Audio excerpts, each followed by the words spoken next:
Welcome to RK tutorial. ఈనాటి వీడియోలో APDSC 2025 ఎస్జిటిలో వచ్చినటువంటి సైన్స్ మరియు సోషల్ బిట్స్కి మనం ఆన్సర్ చూద్దాం. మరి మొదటి క్వశ్చన్ చూద్దాము. ఎస్జిటి బిట్స్ ఇవన్నీ కూడా. మరి ఫస్ట్ క్వశ్చన్ ఏముందంటే,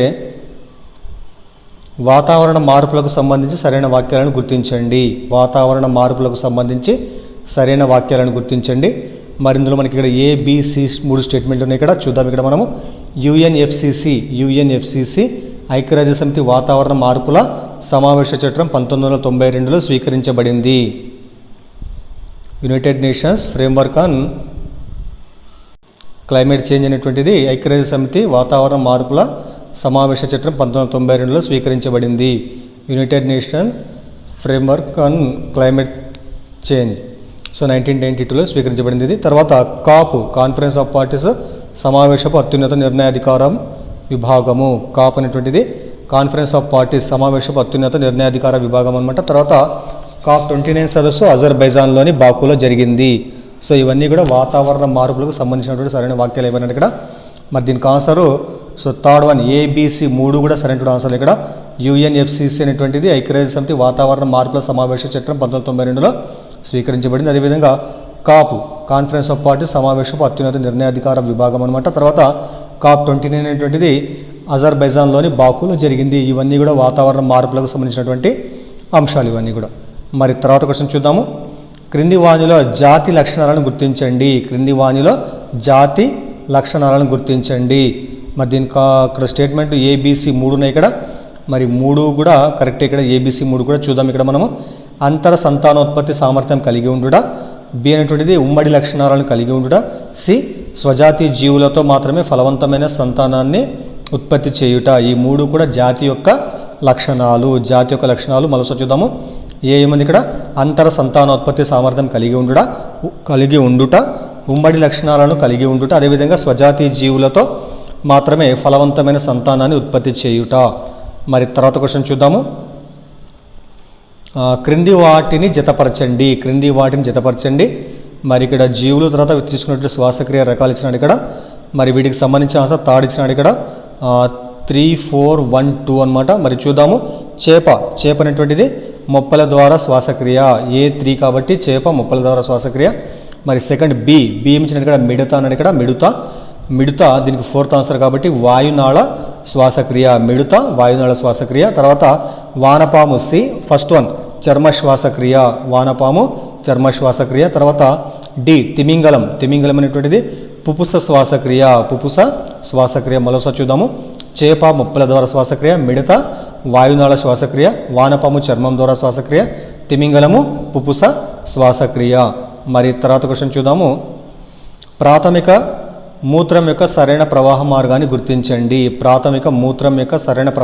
గుర్తించండి. మరి దీనికి ఆన్సర్ ఫోర్త్ ఇచ్చినాడు ఇక్కడ. ఫోర్త్ ఏముంది ఇక్కడ? బౌమన్స్ గుళిక, తర్వాత పీసీటీ, తర్వాత హెన్లీ శిక్యము, తర్వాత డీసీటీ. సో ఫోర్త్ ఆన్సర్ ఇక్కడ ఇది మూత్రం యొక్క సరైన ప్రవాహ మార్గం అనమాట. ఫస్ట్ ఏముంది ఇక్కడ? బౌమన్స్ గుళిక, తర్వాత పీసీటీ, తర్వాత హెన్లీ శిక్యము, తర్వాత డీసీటీ. సో ఇది ఆన్సర్ అవుతుంది. మరి తర్వాత క్వశ్చన్ చూద్దాము. ఏకలింగ పుష్పాలు గల మొక్కల జతను గుర్తించండి. మరి దీనికి ఆన్సర్ సెకండ్ ఇచ్చినాడు ఇక్కడ. సెకండ్ ఏముంది ఇక్కడ? మొక్కజొన్న దోస. ఈ 2 మొక్కలు కూడా ఏకలింగ పుష్పాలు కలిగినటువంటి మొక్కలకు ఉదాహరణలు. మరి తర్వాత క్వశ్చన్ చూద్దాము. మొక్కలలో బ్యాక్టీరియా వ్యాధిని గుర్తించండి. మరి దీనికి ఆన్సర్ ఫోర్త్ ఇచ్చినాడు ఇక్కడ. సిట్రస్ కాంకర్ అనేటువంటిది మొక్కలలో బ్యాక్టీరియా వ్యాధికి ఉదాహరణ అనమాట అది. మరి తర్వాత క్వశ్చన్ చూద్దాము. సరికాని ప్రవచనాలను గుర్తించండి. మరి ఇక్కడ మనకు 1, 2, 3, 4 4 ప్రవచనాలు ఉన్నాయి ఇక్కడ. మరి స్టేట్మెంట్ మళ్ళీ దీనిలో సెకండ్ ఇచ్చినాడు ఇక్కడ. సెకండ్ ఏముంది ఇక్కడ? 2, 3. సో 2, 3 కూడా ఇక్కడ సరికాని ప్రవచనాలు అంట. సెకండ్ ఏముంది ఇక్కడ? నాడీ కణాలు శాఖారహితంగా ఉంటాయి, రాంగ్ ఇది. థర్డ్ వన్ కూడా జీవిలో ప్రాథమిక నిర్మాణాత్మక ప్రమాణము అవయవం అనేది ఇది కూడా రాంగ్ అనమాట. మరి 2, 3 రాంగు ప్రవచనాలు కాబట్టి మరి సత్య ప్రవచనాలు ఇక్కడ ఏమంటే 1, 4 అనమాట. మరి 1, 4 చూద్దాం మనము. ఏకకణ జీవులు ఒకే కణాన్ని కలిగి ఉంటాయి, ఇది సత్యమైన వాక్యం. అదేవిధంగా ఫోర్త్ కూడా తెల్ల రక్త కణాలకు నిర్దిష్టమైన ఆకారం ఉండదు కాబట్టి 1, 4, 2 కూడా నిజమైన వాక్యాలు అవి. కానీ 2, 3 మాత్రం అసత్య వాక్యాలు అనమాట. తర్వాత క్వశ్చన్ చూద్దాము. సరికాని జతను గుర్తించండి, సరికాని జతను గుర్తించండి. మరి దీనికి ఆన్సర్ ఇక్కడ ఫోర్త్ ఇచ్చినట్టు ఇక్కడ పైరిడాక్సిన్ నాడీ అపసవ్యతలు, పైరిడాక్సిన్ అనేటువంటిది నాడీ అపసవ్యతలు ఇక్కడ ఇది మనకు రాంగ్ అవుతుందన్నమాట. మరి ఇక్కడ సరైన జతలు ఇక్కడ ఏమనంటే 1, 2, 3 సరైన జతలు ఇక్కడ. మరి చూద్దాం ఇక్కడ మనం ఫస్ట్ ఏముంది ఇక్కడ ప్యాంటోథెనిక్ ఆమ్లము లేదా ప్యాంటోథెనిక్ ఆసిడ్ అనేటువంటిది కాళ్ళు మండుటకు ఉపయోగపడేటువంటి విటమిన్ అనమాట. అది కాళ్ళలో మంట తగ్గించడానికి అది. తర్వాత పిల్లోక్వినిన్ అనేటువంటిది రక్తం గడ్డకట్టుకు ఉపయోగపడేటువంటి విటమిన్. తర్వాత సైనోకోబాలమైన్ అనేటువంటిది హానికర రక్తహీనతను నివారించేటువంటి విటమిన్. సో చూద్దాం ఇక్కడ మనకు సత్యమైన వాక్యాలు ఏమైనా 1, 2, 3 కాబట్టి ప్యాంటోథెనిక్ ఆసిడ్ అనేటువంటిది కాళ్ళు మండుట నివారణ, అదేవిధంగా పిలోక్వినిన్ అది రక్తం గడ్డకట్టడం చేస్తుంది, అదేవిధంగా సైనోకోబాలం అనేటువంటిది హానికర రక్తహీనత నివారించేటువంటి విటమిన్ అవుతుందన్నమాట. కానీ ఫోర్త్ వన్ మాత్రమే ఇక్కడ రాంగ్ ఇచ్చినాడు ఇక్కడ పైరిడాక్సిన్ అనేటువంటిది. తర్వాత క్వశ్చన్ చూద్దాము. వలస పక్షులు వి ఆకారంలో ఎగరడానికి కారణము, వలస పక్షులు వి ఆకారంలో ఎగరడానికి కారణం అన్నాడు ఇక్కడ. మరి దీనికి ఆన్సర్ థర్డ్ వన్ ఇచ్చిన ఇక్కడ శక్తి నష్టాన్ని నివారించుటకు. వలస పక్షులు వి ఆకారంలో ఎగరడానికి కారణం ఏంటంటే ఇక్కడ శక్తి నష్టాన్ని నివారించుటకు ఆ విధంగా ఎగరడం జరుగుతుంది వి ఆకారంలో. మరి తర్వాత క్వశ్చన్ చూద్దాము. అగ్గిపుల్ల తలభాగంలో ఉండేవి, అగ్గిపుల్ల తలభాగంలో ఉండేటువంటి ఇక్కడ రసాయనాలు ఇక్కడ ఏమంటే ఇక్కడ దీనికి ఆన్సరు ఫోర్త్ ఇచ్చినాడు ఇక్కడ. ఫోర్త్ ఏముంది ఇక్కడ యాంటీమోని ట్రైసల్ఫైడ్, తర్వాత పొటాషియం క్లోరేట్ మరియు తెల్ల భాస్వరము. ఈ 3 కూడా అగ్గిపుల్ల యొక్క తలభాగంలో ఉండడం జరుగుతుందన్నమాట. మరోసారి చూద్దాము. యాంటీమోని ట్రైసల్ఫైడ్, తర్వాత పొటాషియం క్లోరేట్, తర్వాత మరియు తెల్ల భాస్వరము. మరి నెక్స్ట్ క్వశ్చన్ చూద్దాము. ఈ ద్రావణం తన గుండా విద్యుత్ను ప్రవహింపజేయదు. మరి ఏ ద్రావణము తన గుండా విద్యుత్ను ప్రవహింపజేయదంటే దీనికి ఆన్సరు సో ఫోర్త్ ఇక్కడ వంట నూనె అనమాట. వంట నూనె అనేటువంటిది తన గుండా విద్యుత్తును ప్రవహింపజేయదు. మరి మిగతా ఏమైనా ఇక్కడ ఆమ్ల ద్రావణము, క్షార ద్రావణం, తర్వాత వెనిగర్, ఈ 3 కూడా తన గుండా విద్యుత్తు ప్రవహింపజేస్తాయి, కానీ ఫోర్త్ మాత్రం కాదనమాట. మరి తర్వాత క్వశ్చన్ చూద్దాము. 20 డిగ్రీ సెంటీగ్రేడ్లో ఉన్నటువంటి 20 డిగ్రీ సెంటీగ్రేడ్ ఉన్నటువంటి 1 లీటర్ నీటిని, అంటే ఉష్ణోగ్రత ఉన్న ఆ నీటిని 60 డిగ్రీ సెంటీగ్రేడ్ ఉన్నటువంటి మరో లీటర్ నీటితో కలపబడింది. ఈ మిశ్రమం యొక్క ఉష్ణోగ్రత అన్నాడు ఇక్కడ. మరి దీనికి ఆప్షన్ ఏమిటంటే ఫోర్త్ ఇచ్చినాడు ఇక్కడ 20 డిగ్రీ నుంచి 60 డిగ్రీల మధ్య ఉంటుంది. సో 20 డిగ్రీ సెంటీగ్రేడ్ ఉన్నటువంటి 1 లీటర్ నీటిని 60 డిగ్రీ సెంటీగ్రేడ్ ఉష్ణోగ్రత ఉన్నటువంటి మరో 1 లీటర్ నీటితో కలిపినప్పుడు ఆ యొక్క ద్రావణం యొక్క ఉష్ణోగ్రత ఉండేటువంటి ఎంతంటే అది 20 డిగ్రీ నుంచి 60 డిగ్రీల మధ్యలో ఉంటుంది. 20 to 60 డిగ్రీస్ మధ్యలో దానికి ఉష్ణోగ్రత ఉండడం జరుగుతుంది. మరి తర్వాత క్వశ్చన్ చూద్దాము. క్రింది వానిలో తరగని సహజ వనరు, క్రింది వానిలో తరగని సహజ వనరు. మరి దీనికి ఆన్సర్ ఫోర్త్ ఇచ్చినాడు ఇక్కడ సూర్యరశ్మి తరగని సహజ వనరుకు ఉదాహరణ కావడం జరుగుతుంది. నేలబొగ్గు, పెట్రోలియం, అడవులు, ఈ 3 కూడా తరిగిపోయేటువంటి సహజ వనరులు, కానీ సూర్యరశ్మి మాత్రం తరిగిపోయినటువంటి ఇది సహజ వనరు అనమాట. తర్వాత క్వశ్చన్ చూద్దాము. నైలాన్ తయారీలో వాడేటువంటి పదార్థాలను గుర్తించండి, నైలాన్ తయారీలో వాడే పదార్థాలు గుర్తించండి. సో దీనికి ఆన్సర్ 4 ఇచ్చిన ఇక్కడ KLMN ఇక్కడ నేలబొగ్గు, పెట్రోలియము, నీరు, గాలి, ఈ 4 కూడా ఆన్సర్ అవుతున్నాయి ఇక్కడ. చూడండి ఇక్కడ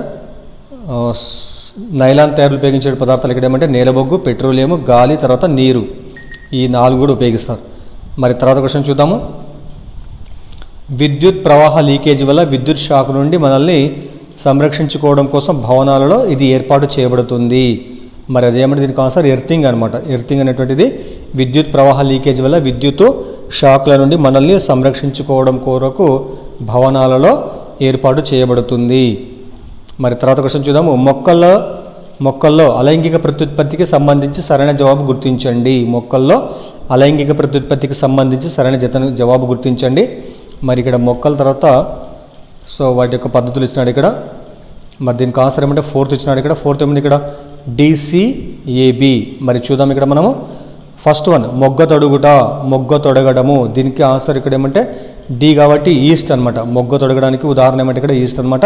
తర్వాత కళ్ళు, సో కళ్ళ ద్వారా ఏర్పడే ఇక్కడ ఏమంటే పొటాటో.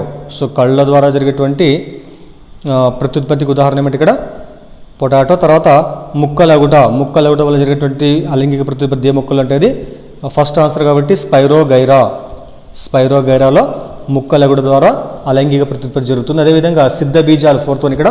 మరి సిద్ధ బీజాలకు ఉదాహరణ ఇక్కడ ఏమంటే బ్రెడ్ మోల్డ్ అనేటువంటిది సిద్ధ బీజాల ద్వారా అలైంగిక ప్రత్యుత్పత్తికి ఉదాహరణ అనమాట. మరోసారి చూద్దాము. మొగ్గ తొడగడము ఈస్ట్, కళ్ళు పొటాటో, ముక్కలగుట స్పైరోగైరా, తర్వాత సిద్ధ బీజాలు బ్రెడ్ మోల్డ్. సో ఇవి ఆన్సర్లు అవుతాయి ఇక్కడ. మరి తర్వాత క్వశ్చన్ చూద్దాము. సైన్స్ బోధించడం కంటే విద్యార్థులను శాస్త్రీయ ప్రక్రియలు నిమగ్నం అయ్యేటట్లు చూడడమే సైన్స్ బోధించడం అంటే విద్యార్థులను శాస్త్రీయ ప్రక్రియలో నిమగ్నము అయ్యేటట్లు చూడడమే అని తెలిపినటువంటి వారు ఎవరంటే దీనికి ఆన్సర్ సెకండ్ ఇచ్చిన ఇక్కడ గాగ్నే. సో గాగ్నే అనేటువంటి శాస్త్రవేత్త సైన్స్ బోధించడం అంటే విద్యార్థులను శాస్త్రీయ ప్రక్రియలు నిమగ్నం అయ్యేటట్లు చూడడమే అని తెలపడం జరిగిందనమాట. మరి తర్వాత క్వశ్చన్ చూద్దాము. పాఠాన్ని బోధించడానికి కావలసిన అదనపు సమాచారాన్ని పాఠ్యపుస్తకంలోని ఈ సోపానంలో నమోదు చేయాలి. మరి దేంట్లో అంటే ఇది ఉపాధ్యాయుల నోట్స్లో పాఠాన్ని బోధించడానికి కావాల్సినటువంటి అదనపు సమాచారాన్ని పాఠ్యపుస్తకంలోని ఉపాధ్యాయ నోట్స్ అనేటువంటి సోపానంలో నమోదు చేయాలి. మరి తర్వాత క్వశ్చన్ చూద్దాము. జాతీయ విద్యా ప్రణాళిక 2005 ప్రకారం భౌతిక శాస్త్రం మరియు జీవశాస్త్రంలో ఇతివృత్తాల సంఖ్య వరుసగా. మరి దీనికి ఆన్సర్ సో ఫోర్త్ ఇక్కడ 5,4. జాతీయ విద్యా ప్రణాళిక 2005 ప్రకారం భౌతిక శాస్త్రం మరియు జీవశాస్త్రాల్లో ఇతివృత్తాల సంఖ్య వరుసగా ఇక్కడ ఏమంటే భౌతిక శాస్త్రంలో 5, జీవశాస్త్రంలో 4 ఇతివృత్తాలు ఉండడం జరుగుతుంది. మరి తర్వాత క్వశ్చన్ చూద్దాము.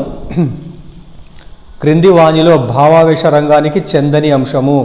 క్రింది వాణిలో భావావేశ రంగానికి చెందని అంశం ఇక్కడ ఏమంటే దీనికి సెకండ్ ఆన్సర్ ఇచ్చిన ఇక్కడ స్వాభావీకరణం అనేటువంటిది భావావేశ రంగానికి చెందదనమాట. మరి మిగతావి 1, 3, 4 3 కూడా భావావేశ రంగానికి చెందినటువంటి అంశాలు అవుతాయి. మరి ఫస్ట్ ఏముంది ఇక్కడ గ్రహించడము, థర్డ్ వన్ శీలస్థాపనము, ఫోర్త్ వన్ విలువ కట్టడం. ఈ 3 కూడా భావావేశ రంగానికి చెందినటువంటి అంశాలు అవుతాయి. మరి తర్వాత క్వశ్చన్ చూద్దాము. హైడ్రాలో చలనం అనేటువంటి అంశం బోధించడానికి అనువైనటువంటి బోధనా పద్ధతి. మరి దీనికి ఆన్సర్ ఫోర్త్ ఇచ్చినాడు ఇక్కడ ప్రయోగశాల పద్ధతి. హైడ్రాలో చలనము అనేటువంటి అంశం బోధించడానికి అనువైనటువంటి పద్ధతి ఏమంటే ఇక్కడ బోధనా పద్ధతి ప్రయోగశాల పద్ధతి. మరి తర్వాత క్వశ్చన్ చూద్దాము. ఇన్స్పైర్ అవార్డు స్కీము ప్రధాన లక్ష్యము. ఇన్స్పైర్డ్ అవార్డు యొక్క అంటే ఆ స్కీమ్ యొక్క ప్రధాన లక్ష్యం ఏమంటే మరి దీనికి ఆన్సర్ సెకండ్ ఇచ్చినాడు ఇక్కడ. సెకండ్ ఏముంది ఇక్కడ ప్రతిభావంతులైన విద్యార్థులను విజ్ఞాన శాస్త్ర అధ్యయనాల వైపు ఆకర్షించడము. ఇన్స్పైర్ అవార్డు యొక్క ముఖ్య ఉద్దేశం ఇక్కడ ఏమంటే ప్రతిభావంతులైనటువంటి విద్యార్థులను విజ్ఞాన శాస్త్ర అధ్యయనాల వైపు ఆకర్షించడం అనేటువంటి ఇన్స్పైర్ అవార్డు యొక్క ప్రముఖ లక్ష్యం అనమాట. అది తర్వాత క్వశ్చన్ చూద్దాము. ఉపాధ్యాయుడు తన ప్రశ్నాపత్రంలో బొమ్మల ద్వారా భావ ప్రసార నైపుణ్యం పరిశీలించదలిచి దానికి అనువుగా ప్రశ్నలు రూపొందించాడు. దీని ద్వారా వ్యక్తమయ్యేటువంటి ఉత్తమ పరీక్ష లక్షణము. మరి దీనికి ఆన్సర్ సెకండ్ ఇచ్చినాడు ఇక్కడ. సెకండ్ ఇక్కడ సప్రమాణత చూడండి. ఇక్కడ ఉపాధ్యాయుడు తన ప్రశ్నాపత్రంలో బొమ్మల ద్వారా భావ ప్రసార నైపుణ్యం పరిశీలించదలిచి దానికి అనువుగా ప్రశ్నలు రూపొందించాడు. దీని ద్వారా వ్యక్తమయ్యేటువంటి ఉత్తమ పరీక్షా లక్షణం ఏమంటే ఇక్కడ దీనికి ఆన్సరు సప్రమాణత. మరి నెక్స్ట్ క్వశ్చన్ చూద్దాము.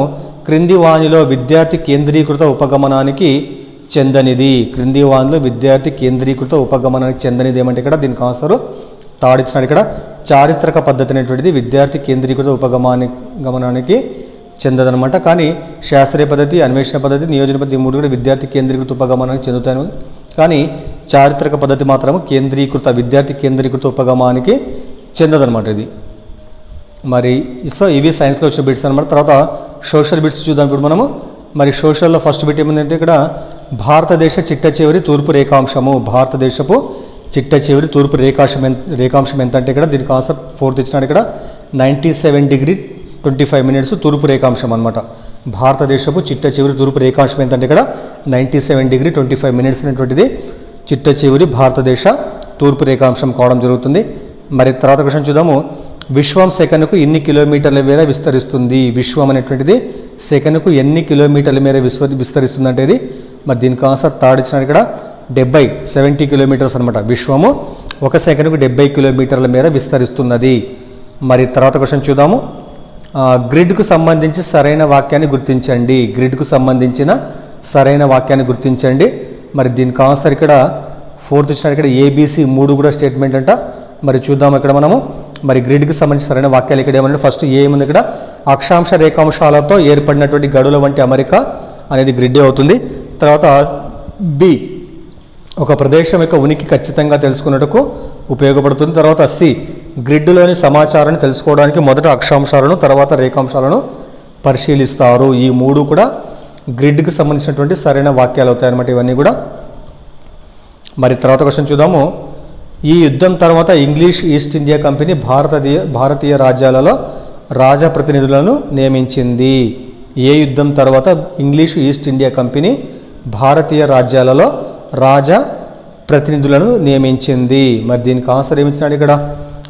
సెకండ్ ఆన్సర్ ఇక్కడ. సెకండ్ అంటే బక్సార్ యుద్ధం తర్వాత అనమాట. బక్సార్ యుద్ధం తర్వాత ఇంగ్లీష్ ఈస్ట్ ఇండియా కంపెనీ భారతీయ రాజ్యాలలో రాజా ప్రతినిధులను నియమించడం జరిగింది. బక్సార్ యుద్ధం 1764 అనమాట. మరి తర్వాత క్వశ్చన్ చూద్దాము.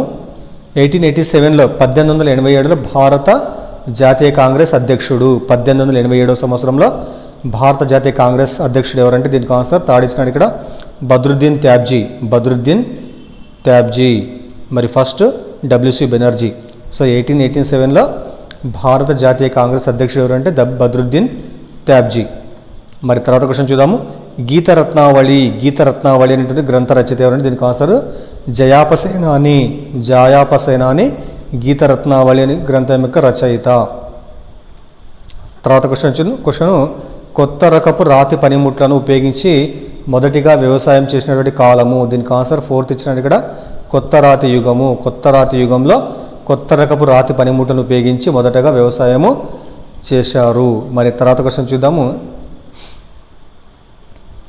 నెక్స్ట్ క్వశ్చను, శాసన మండలి నిర్మాణానికి సంబంధించి సరైన వాక్యాలను గుర్తించండి.